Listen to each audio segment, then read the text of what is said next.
Hi, this is Lon Welsh at Ironton Capital. Thank you for joining us today. We're going to talk about the three paths to active real estate investing and why I eventually decided to switch over to passive investing.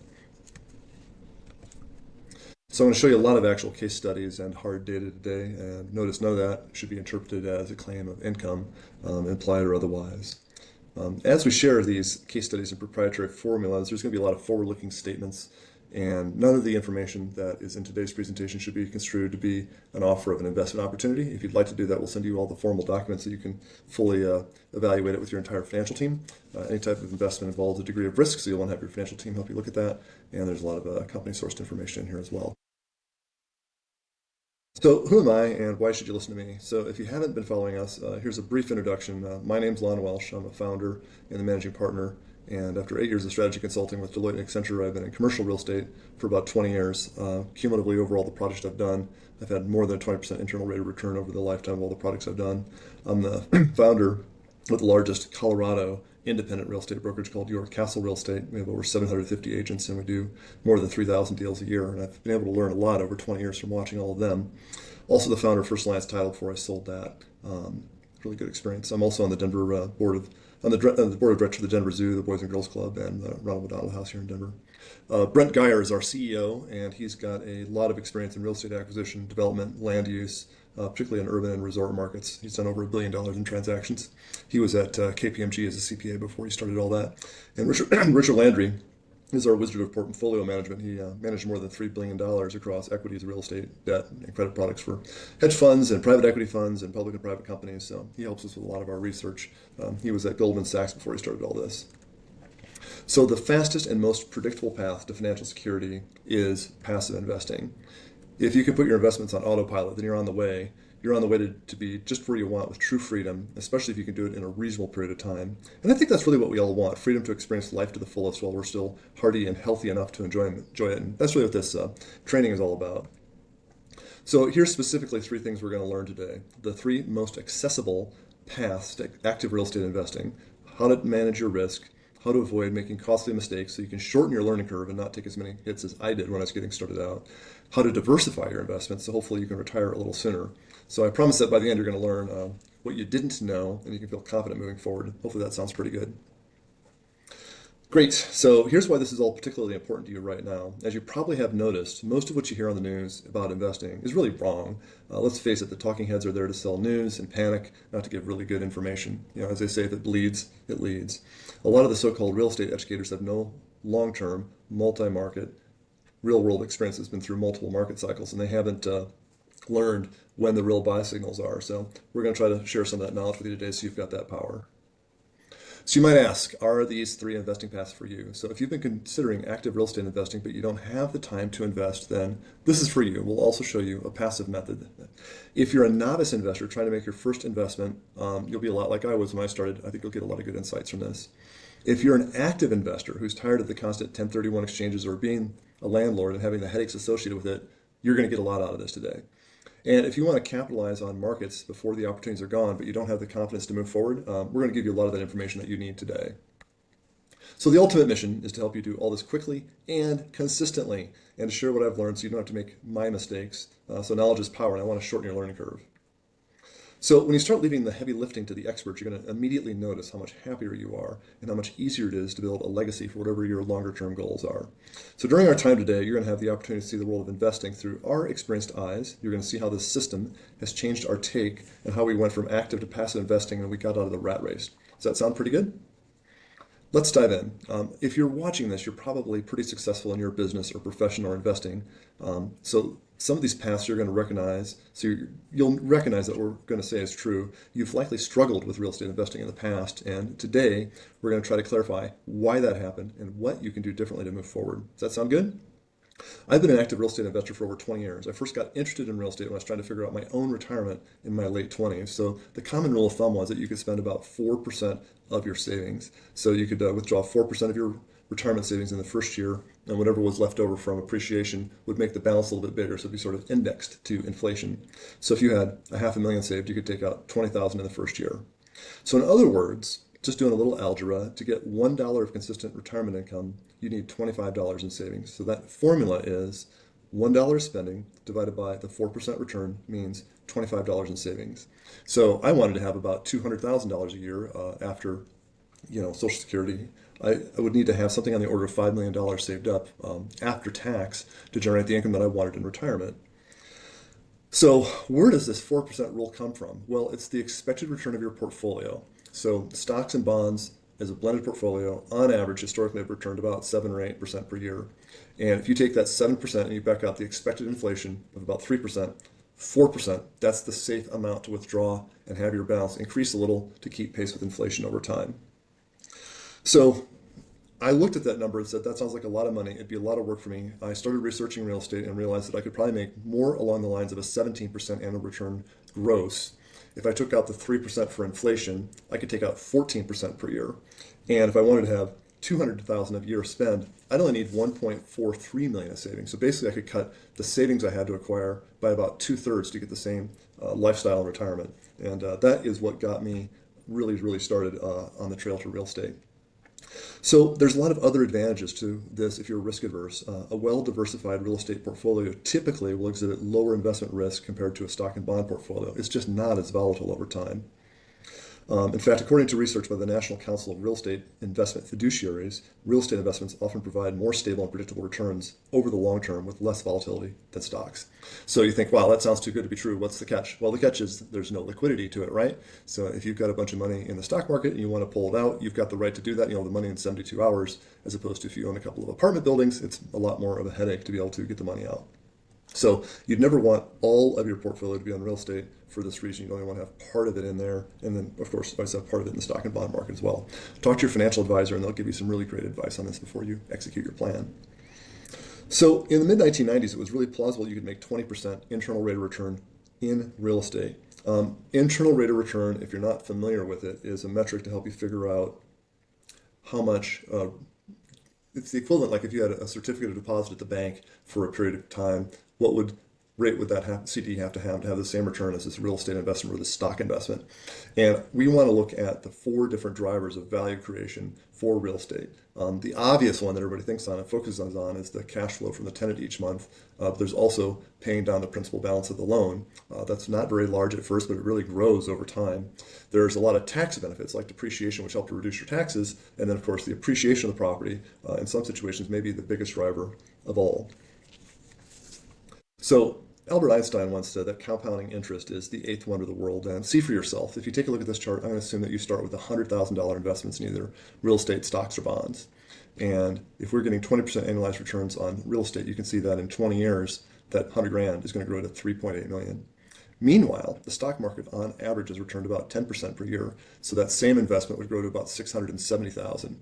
Bonds, which don't have a lot of volatility, that's one of the nice things about bonds, at 5.5% is their typical return, they'd only grow to about 300,000. So you can really see that compounding interest over time makes a really big difference. So as an example of appreciation, when I moved to Denver in '98, we bought a bungalow in Washington Park for $219,000, and it'd be worth over $800,000 today. So it's grown by 4x. But we wouldn't have paid $219,000 in cash. We probably would have put $22,000 down. And if you put $22,000 down and make a $600,000 profit, that's a much higher return even than we've contemplated here on this.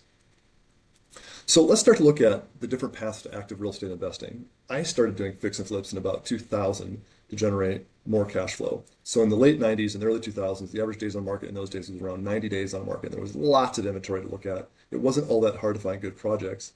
A good project might get 2 or 3 offers and sell in a week, but most of the average deals were on the market for at least a month, and you were the only buyer, so you could really negotiate really a lot different than things are in the MLS today. So the key skill for the fix and flip is to have a really good vision of what a successful remodel should look like and not do too much. And it's really important that the style of your work is consistent with the neighborhood and the architecture of the building. So I restored this huge Washington Park Victorian that had been carved into a triplex. A couple of my contractors turned out to be crooks. It was a lot of work. And we picked some finishes that were really too modern for that neighborhood, and not all the prospective buyers looked at it really liked it. So anyway, it took about twice as long as I expected to do the work. It went over budget. I got a lot of negative feedback about my finishes. We did eventually sell it, and we made about 60 grand instead of 120 grand. But that was definitely a lot of sweat equity with that. So I learned a lot from this. The next project was a lot smaller, a lot simpler, had a highly focused scope of work. I was a lot more precise in screening my contractors. I never got taken advantage of again like I did in that first deal. And we completed a full remodel in 6 weeks versus 14. So again, I did a Victorian again because this is a turn of the century sort of a neighborhood. But this time, all of the finishes really tied to what the buyers would expect, and we got a lot of positive feedback from all the buyer prospects who came through. So the days on market at that time was still about 90 days, and we sold that house the first weekend for the asking price. So that was a really profitable, easy project. I was well on my way. So the 8 different fix and flips that I did, I made money on 7. I lost about $10,000 on 1, and that was really a function of having a terrible floor plan. Really desirable area in Denver called Congress Park on a beautiful block, but it had a terrible floor plan. I couldn't figure out how to fix it, so I didn't. I just went ahead and fixed everything else, and it was really hard to sell. Eventually had to sell the thing at a loss. So if you're going to do a fix and flip, make sure that you can do a solution to every problem that you identify, and don't just gloss over and think that if I fix 4 of the problems really well, everybody will overlook the 5th problem. That is usually not the case. So there's nothing passive, even remotely, about doing a fix and flip. It's a big hobby or a job if you want to make money from it. It's not passive. If I was running 2 of them at a time, which I often was, it would take me 30 hours a week to coordinate, which was really hard for me to do with a full-time job. Looking at the properties, examining the comps, figuring out what level of renovation to do, getting the right contractors, getting the loans, buying the homes, getting the bids, supervising the work, solving all the problems, and selling them. It's not easy.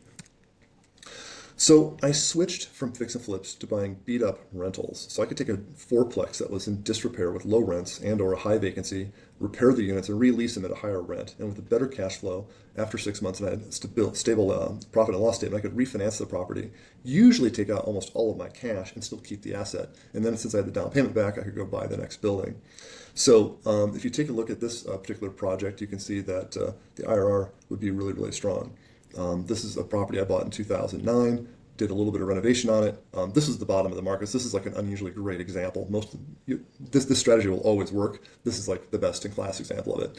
So in 2009, there had been a lot of foreclosures. A lot of units were being given away. So you could buy, a 1-bedroom condo for 37 grand or a 2-bedroom condo for 48 grand. So I bought an 8-pack of these for 255. So I renovated the units, raised the rents, held them as cash flow properties for about a decade, and when I sold them, they sold for 190 and 220,000 each, or a total of 1.6 million. So about a 500% increase in value over the time. So if you take a look at the gross value of 1.6 million minus my sales costs, I had a gross profit of about 1.2 million. My initial investment was 85,000 for my down payment, so it was just an absolutely incredible rate of return on this. If you were to do this today, of course, you wouldn't be buying at the bottom of the foreclosure cycle and selling near the top of the market like I did in this example, but you'll still do really, really well. It's a really fantastic strategy, and it's a lot less work than doing the fix and flips, because usually a rental that needs to be tuned up doesn't need nearly the amount of work that you'll find in a large Victorian or something like that. So this was really fun in that Brent Geyer, who's our CEO, I introduced him to you a little while ago, and I introduced the team, did a lot of these projects with me at the same time. So scaling up. So 3 or 4 years after buying all these cats and dogs, I refinanced, I pulled out a lot of equity, and I used it to buy projects like a 30-unit apartment complex that had about a 30% vacancy rate, and the rents were about 25% below market, partially because of really shoddy property management, partially because the place just looked tired and it wasn't a very desirable property relative to the competitors. So I did light renovations on the units, I re-leased at market with a much better property manager, and I fixed all the utility issues. Our utility expense was really, really high compared to other buildings. So we put in LED lighting to control the light bill. We put in low flow water fixtures, a high efficiency laundry equipment package, and we got zero scaping and got the water bill under control. Low gallon per minute shower heads and low gallon toilets. And we actually got incentives from Denver Water to do all this work. So this project, the skills really were having a good work plan, identifying where in the expense budget was it really high, and what could I do cost effectively to bring those utility costs down, being able to package this all up, communicate it to a bank in a way to get a loan on favorable terms, and then just solve the problems that came up. So when I was doing this, it was like 2015 to 2017, and that was about the end of the period where it was relatively easy to find apartment value add projects like this. It got so competitive, too many people caught on to it, it was very hard to find projects that made sense anymore. So after that, I tried building over 25 townhomes and spec houses. I discovered that I was making about a 20% IRR, which is fine, but real estate development's got a lot more risk to it, and it doesn't get the same favorable tax treatment. You will be treated at an ordinary income tax rate with most development projects, as opposed to if you buy an apartment building and renovate it and then sell it at a profit, you'll get long-term capital gains. Your tax rate will be roughly half. And this makes a really big difference. on the profitability. So I didn't feel like doing the new construction and development project on my own was really the right trade-off for me. So by 2017, I started selling my properties off. So in the past, when I did this, I would do a 1031 exchange to find a bigger project and then defer the payment of the taxes. Since I wasn't finding suitable projects anymore with high enough returns, I just paid the capital gains tax. At that point, I've been a very active real estate investor for 20 years. I like the idea of working less and skiing, golfing, and playing a lot more tennis. I started to research passive real estate and seeing if that could be a viable option. And the more I learned about it, the more I liked it.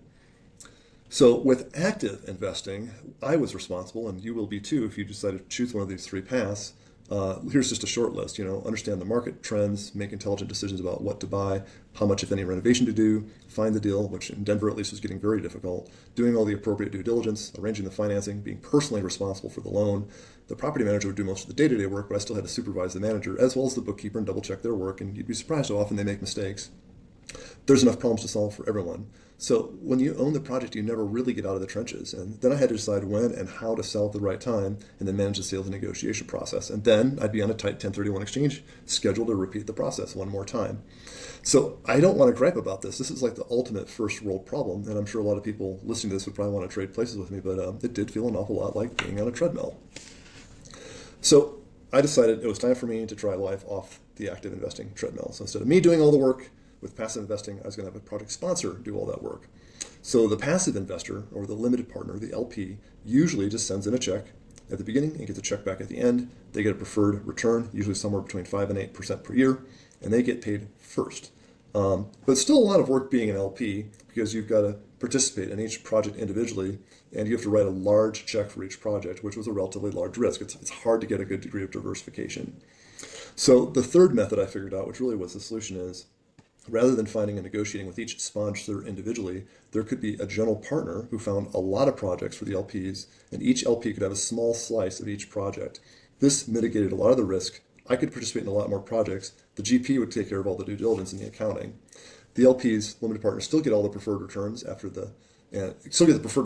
that, there's a waterfall, which is just a way of sharing the profits. The general partner might get 20% of the profit, LPs get 80%, up until there's been a cumulative 20% per year that's been paid out. And if there's any profit above that, that means the GP did a really good job. So they get a slightly bigger bonus as an incentive to do really well. I really liked how everyone's interests were aligned and investing got a lot easier. So after a year of research to see how this fund of funds model could work, I made 8 passive investments in 2019 and 2020, just my family and I. And by 24, about 4 years later, 5 of the investments have been completed, and the other 3 needed more time, and they'll probably be completed by 7 years, so 2026. And we're on track for those initial 8 investments to make about a 15% internal rate of return, which is more than I could have as an active investor in Denver, and I didn't have nearly the work. Back in the good old days, before it got so competitive, I could have made more than that in Denver, but it's just too competitive now. So in today's market, with higher interest rates and very high real estate prices, we can make more money as a passive investor nationwide than we can as an active investor in Denver and get a lot more diversification. So what sorts of investments are we talking about? So the really good project that we did was a build-to-rent, BTR, in a suburb of Dallas. So as home prices and interest rates have gone up, many young families that should be first-time buyers were renting a lot longer than they did in the past. And we suspected a lot of these would-be first-time buyers would end up becoming renters for life. So since they're getting old enough to have kids and dogs, they no longer really wanted to live in an apartment complex. They want to have like their own house with a garage that's attached, so they can drive home from work with their kids and their groceries, unload it all easily without taking up at an elevator, and then taking the elevator down with their dog, letting their dog out, taking the elevator back up. Like you just have your own little house. That's what these people want to have. So a build-to-rent community is a subdivision of duplexes, just like that. So we built one of these and we sold it at just the right time. And our limited partners got a 50% internal rate of return, just a grand slam project. We also, in that first fund, built a luxury apartment complex in a suburb of Dallas that did extremely well. We got an offer before it was even finished, and that ended up being a 31% internal rate of return. So if I tell you about the 2 successes in Fund 1, I tell you about the disaster. I bought an office building in a really great office park outside of Houston right before COVID. And COVID, of course, killed the market for office buildings, and we ended up losing everything on that project. So to me, this just highlighted the importance of diversification, and you really can't diversify too much. What I expect to see happen in most funds is if we have 8 investments, we're going to have 1 grand slam, 1 disaster, 6 base hits, and it's all going to blend out to being a pretty reasonable return. So, for example, let's take a look at the project that we've got here. There's a lot of diversification, and this is one of our more current funds. This is Fund 8, which is about a year ago. So you can see there's a lot of diversification. There's 8 different investments with different sponsors. We're in about 10 different states, and there's actually 38 different commercial buildings across the entire portfolio. So I really like the level of diversification we're able to achieve with that fund. So let's take a look at this investor. Some of our investors found they were tired of the constant challenges of being a landlord, but they were worried about losing their tax advantage. So I ran an analysis for them. I'm going to share that with you now. And they discovered they could actually enjoy better returns and less work and less risk being a passive investor in our long-term fund with depreciation. And I'll talk a little bit about depreciation in a minute. So in this example, this investor had a rental unit worth about $315,000. She had about $130 left on her mortgage, so she's got about $185 of equity. And we estimated that she would have about $8,000 a year of appreciation, and that she's got cash flow from operations of about $8,000 a year. So her total return is about $16,000 a year. If you compare that $16,000 of total return to $184,000 of equity, you can see she's making an 8.9% return on the equity in her home. So the first question is, what if she does nothing? Because doing nothing is always a viable option. So if you just keep the $184,000 and you make 8.9% per year, you can see your gain in the first year is about $16,000. In the next year, it's $17,000, and then it grows and grows with compounding interest. And by the time you get to 10 years, your $180,000 is more than doubled to $430,000. As Einstein reportedly said, compounding interest is the 8th wonder of the world, and this is why real estate's caused so many millionaires to be created. So what if instead she was tired of being an active investor? She could sell it, and let's take a look. Let's say that she's got 6% for cost of sales, commissions and title work and some give backs to the buyer on the inspection notice, about $19,000 of fees. So she'd have about $165,000 to invest. I won't bother you with all the math here, but she'd have about $29,000 of capital gains tax. I do that in a different seminar where I go through all the calculations to be able to show that to you. The CPA, of course, would be the final authority on that. I'm just going to estimate it. So what if she puts it into a stock and bond portfolio? So she starts out with $184,000 of equity. She's got $19,000 of transaction costs, $29,000 of capital gains. So she actually gets to invest $135,000. And if you take a look at the stock and bond portfolio on average over the last 50 years or so, it's usually returned a little over 8% per year.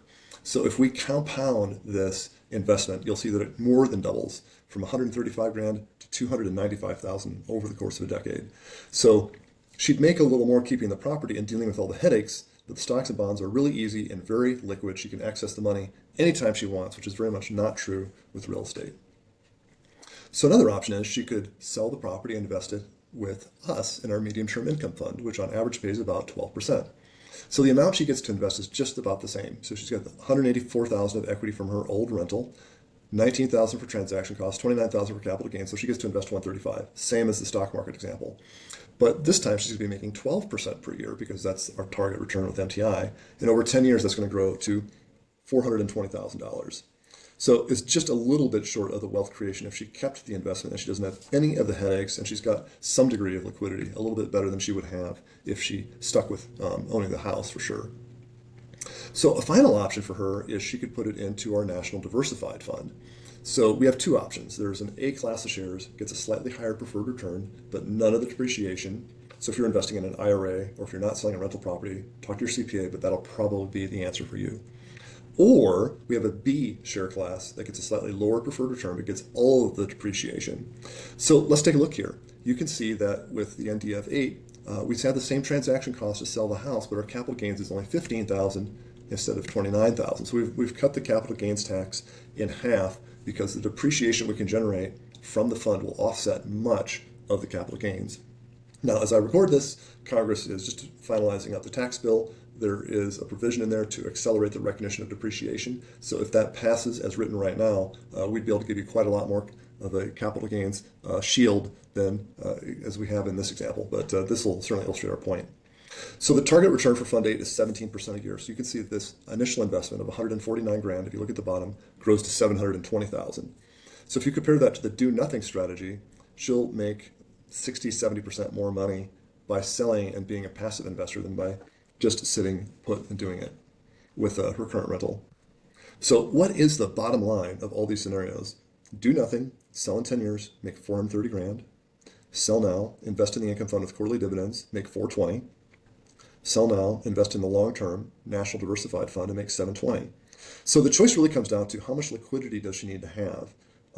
So she ended up deciding that she was going to put some of it into MDI to get current income to replace the income she was giving up from her rental, and she put all the rest into the long-term fund to replicate the appreciation that she's enjoyed over the long haul by owning real estate.